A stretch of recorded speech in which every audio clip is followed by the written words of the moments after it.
morning, and thank you very much for joining us. We're so sorry that we're coming behind schedule. Believe us, it wasn't, it's not intentional, certainly never would be, but also it isn't our fault. But to quickly get onto it without further ado, we started yesterday looking at the situation, the banditry, the violence in the northwest of the country. And well, now we're sort of broadening the subject a bit and adding a bit more to it. We look at bad governance, poverty, and banditry in northern Nigeria. That's, you know, you can see it's been enlarged a bit, and that's something that we could explore. What is the link? What's the nexus between bad governance, poverty, and banditry in northern Nigeria? Well, we have two guests. Number one, Alhaji Mohammed Tukur, former Deputy Secretary General, Airline Operators of Nigeria. He will be joining us remotely via Zoom. But in the studio here, we have Mr. Onyekachi Adekoya. Mr. Adekoya is a security and defense consultant, as well as being the CEO of Aquiline Intelligence. Thank you very much, Mr. Adekoya, for coming on the program. Thank you for having me. Indeed. To the listeners. Indeed. And as I was still marveling at the name Onyekachi Adekoya, that you've been used to it, drawing comment over the decades, you said that actually there's a middle one. There's a middle Nupe name, but... there's a middle one, and that is Nupe. Don't let us compound it. So don't... You're very, very welcome. Thank you. Talk about a complete Nigerian. So, so as I said, it's not really a laughing matter, is it? Security in Nigeria, especially in the north. So let me just go into it. Especially as you are a security and defense consultant, you must have studied the issue. To your mind, is there a nexus between bad governance, poverty, and banditry in northern Nigeria that is giving all of Nigeria a problem now? Thank you for the question. I think you have asked a convoluted question. It's not as simple as it seems. I can imagine. It's almost like a scholastic thesis that one would have to solve. And I reckon that there are a number of research work being done out there. So you talk about bad governance, you talk about banditry, you talk about bad governance and poverty. Yeah, yes. Typically, you want to say where there's bad governance, there tends to be anarchy and a resort to self-help, which would then bring people like us in when you talk about public order and public safety. The jury would seem to suggest that without public order, you cannot achieve public safety. That's right. So, for example, if you look at the criminal justice system and you say, okay, how well does it work? How well is it resourced? What are the challenges we have with our criminal justice system in Nigeria? We've had cases of courts and judges being overwhelmed. The outgone Chief Justice of Nigeria also complained about the many cases that the Supreme Court justices have to deal with and how that the court is getting a bit overwhelmed. So that's a criminal justice perspective to a wicked problem. Now, the criminal justice finds itself within society. What are the other problems within society? And perhaps that's where bad governance comes in. Some have argued that Nigeria perhaps operates a kakistocracy, which means that we are typically not being led by the best of us. And the truism there is that people cannot give what they do not have. And if we do have a kakistocracy, it means that we'll have a number of societal imbalances within the society. And, you know, that will begin to rear its head and manifest in the symptoms that you see as insecurity. I mean, we've had a long-drawn argument this morning, even within the security sector, as to the case in Zamfara of at a military checkpoint where some military personnel shot and killed a police officer.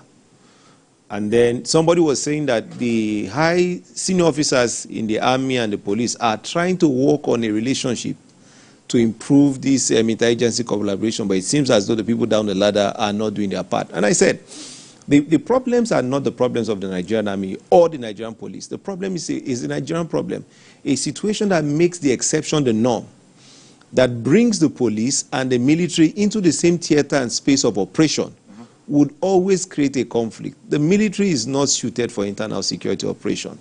Exceptionally and within limited deployment, you can bring in the military. So when you don't have state police, you have to bring in the military to support the police, which is the federal police. So we have a number of structural imbalances in governance, and it cuts across everywhere: educational sector, our value system. You talk about the National Orientation Agency. You know, how are we even orientating ourselves as a people?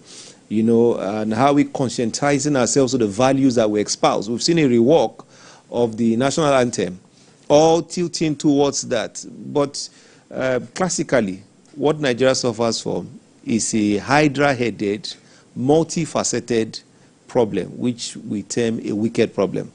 So it's not just bad governance. Yes, there's been bad governance over the years since independence. Even some might argue before independence, you know, up until this point. Because if you look at the successive riots we have had, the Abaya Women's Riot, the Metesini Riot, one way or the other, these riots are linked to bad governance, economic oppression, and access to basic amenities and things that encourage the realization of self-aspiration. So the system is a bit and inevitably, these things that you're talking about, they actually lead to poverty. Yes, and then, you know, and that poverty leads to resentment, which leads to restiveness, which then leads to vices, which then leads to so many things. And there's always a privileged class that seems to be immune from all of this, let it be said. I wouldn't know if there's such a class that is immune, because in the current state Nigeria is right now, I think everybody's feeling about the heat. The senators can go to their villages freely. Well, but at least they're not poor. Poverty is relative. Okay. We have a lot of decorated poor people in Nigeria. Okay. I'm sure we'll return to the point. Alhaji Mohammed Tukur, the former Deputy General Secretary, AON, Airline Operators of Nigeria, is also one of our guests this morning, as I said. And I believe that, Alhaji, you're better ready for us now. We had a few technical issues beforehand. So good morning to you, Alhaji Mohammed Tukur. Well, I was advised that Alhaji Mohammed Tukur is ready for us now.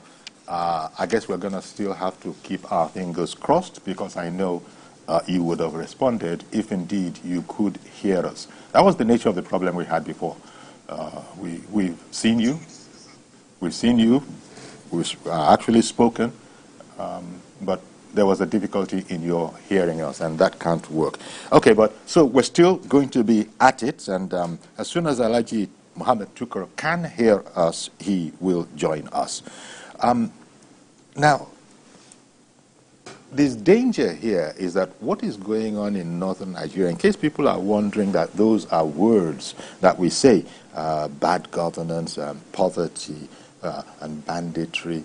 You see, the last protest that we had in this country, it seemed that in the north, because like never before, we have social media now. So we were seeing pictures, and those pictures were mind-boggling of fellow citizens, fellow human beings, perhaps to a lot of people seeing those pictures, behaving in a way that was totally alien to them from their remote locations from where the pictures were showing. They just couldn't believe it.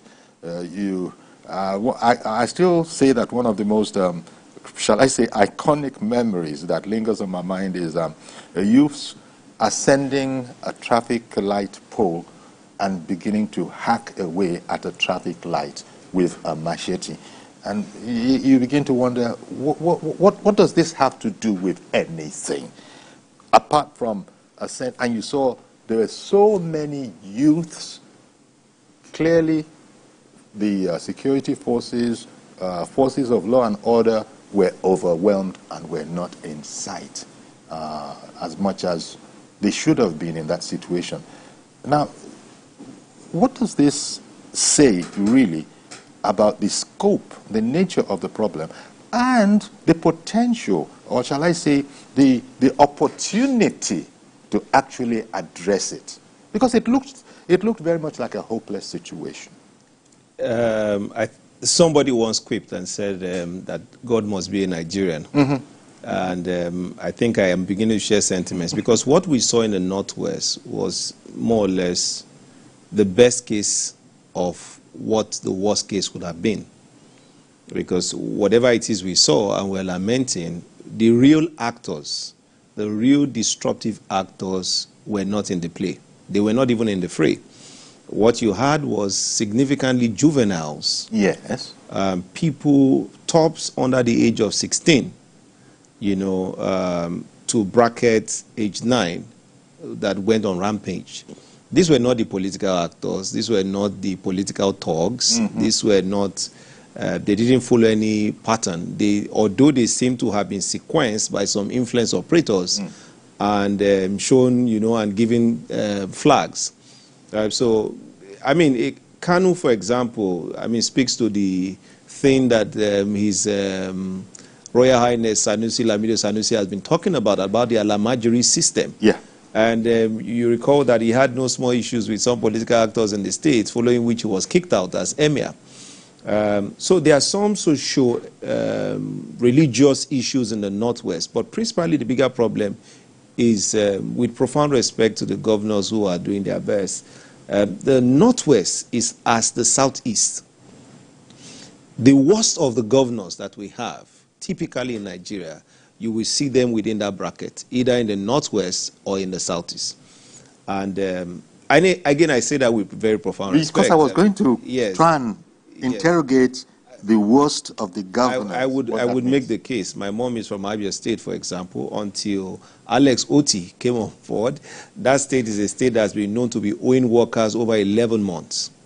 We've had cases in Abia where you couldn't come out and, and voice opposition to the political structure in the state. You'll be kidnapped. Okay. So we're beginning to lean towards the area. No, we're talking about the bad governance aspect. Yes. So I'm trying to explain why because most times in Nigeria we deal with the symptoms.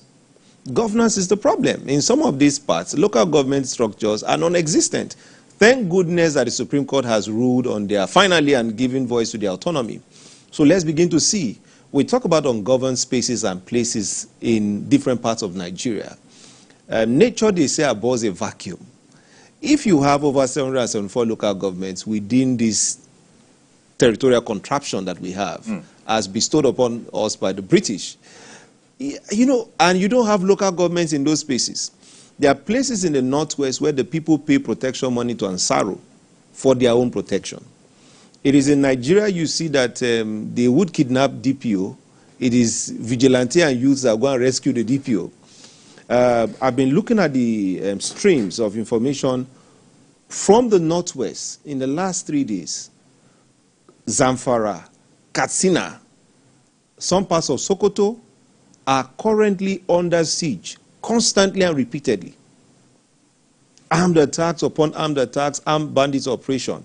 So we see what it has been now. But do you know that this armed bandits issue, cattle rustling issue, has been there in the last 30 years? It's not new. You mentioned the advent of social media. That's fine. You talked about the people who are chopping at cameras. It speaks to the level of education. So if we don't prioritize education, what's the school enrollment in those parts of the country? So, and that also is a governance issue. But that's a big societal issue. That's why I'm saying that it's a hydra-headed problem. So the politicians, to get away with what they do, they either whip up the people with religion or ethnicity, and then you have people fight themselves over pittance, while the real political class are getting away with blue murder, as it were. Now, to even learn this, it's only in these parts of the world that you will charge the president, commander-in-chief of the Armed Forces of Nigeria to be responsible for local government security. The primary role of the president is the territorial integrity of Nigeria. Internal security cannot be his primary function. And, I've said several times on national TV, and I do hope that the president succeeds, but he will fail. if he continues in the path of his predecessors, the president cannot be responsible for internal security. And this is my point to the governors. Are you aware that the then President Buhari moved for the reworking of the Nigerian Police Act? The governors kicked against it because they claimed that they didn't have the money to pay. Without the police acting as a force multiplier for the federal police, you would always have to fall to the military. The military has operation in over 30 states. The military is currently overwhelmed. So there are many-sidedness to the problems. And, you know, thank God that this president has embarked on reform. But, again, what's our response to the reform? We talked about the subsidy removal and the reason for it. And the cabal, as it were, who are benefiting for the subsidy removal are kicking. And then people making all sorts of claims that there is still subsidy. Meanwhile, as a matter of fact, NNPC had been making a profit on fuel import into Nigeria for a long time quietly. Now, exchange rate apart, maybe the price of fuel is selling at market price without any profit currently. It doesn't mean that petrol is being subsidized. I saw somebody fly a kite that said that fuel should sell for about 1,100 naira per liter, when people don't even understand the maths of importation. So Nigeria is a very interesting place. And I do think that there's a lot of reorientation and reform that has to take place. And this president is in the right direction. But what must happen, because we're talking about security, is that we must push back security governance to the state governments and to the local governments. Because every sensible approach to security is local. Without security, there can be no prosperity, which is the point I've been trying to make. Indeed. And thank you for, dovetailing it onto the subnational levels of authority. Yes. Oftentimes, everybody looks towards Aso Rock, and yes. this is the president. Yet, you're not interrogating the governors. What are they doing to contribute to the solution of this problem? But I must take a break. We'll be right back, and we'll include your calls as well. Do please stay with us.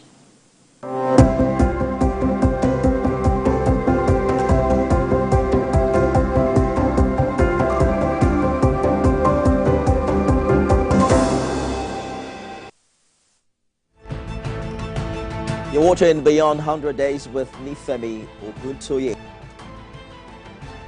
President Tinubu, since he assumed office, we are on our way to progress. 6 out of the 8 APC federal lawmakers. I have a movement structure that's going to take back our party in Enugu State. Because this one I'm seeing is tales by moonlight. It's not working. So I'm wondering what you think, or who you think can stop him now. He doesn't own the party. One of the causes of inflation is because people cannot go to the farm. The government still needs to do more so that people can eat. I believe what clamoring for is more responsible use of social media. Not that people just go in there and think that they can say anything to anybody. Tinubu is not one who believes in the same thing. I mean, he wants to get it done. He will face it. He will get it done. Yes, the president, from inception of his administration, focused squarely on diversifying the economy and driving in investments to, cushion the effect of everything that we've seen, ranging from COVID-19 to the global commodity shocks, global financial crisis, and all of that. I was privileged to have worked under a governor who believed in the system, who also built up the system, and I'm going to do the same.